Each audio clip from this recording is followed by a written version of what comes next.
రేవంత్ రెడ్డి గారు నీకు ఒక బంపర్ ఆఫర్ ఇస్తున్నాం. చలో నీకు ఒక బంపర్ ఆఫర్. నువ్వు అంటున్నావు కదా నేను కుల గణన చేసిన బీసీలందరూ సంతోషంగా ఉండ్రు, నేను రైతు బంద్ వేసిన రైతులందరూ సంతోషంగా ఉండ్రు, రైతు కూలీలకు పైసలు వేసిన వాళ్ళు సంతోషంగా ఉన్నారు, అందరు ఇండ్లకు కాయిదాలు ఇచ్చిన పేదోళ్ళందరూ సంతోషంగా ఉన్నారు అంటున్నావు కదా. దమ్ముంటే రేవంత్ రెడ్డి కొడంగల్ ఎమ్మెల్యే పదవికి రాజీనామా చేసి మళ్ళీ ఇక్కడికి రా, ఎవరు గెలుస్తారో చూద్దాం. నీకు మాటిస్తున్నాం. మేము ఇంతమంది రాము, నువ్వు భయపడకు. మేము ఇంతమంది రాము ప్రచారంకు.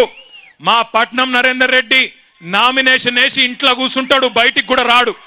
మేము జిల్లా నాయకులం కొంతమందిని తిరుగుతాం. గెలుచుడు కాదు నేను చెప్పేది.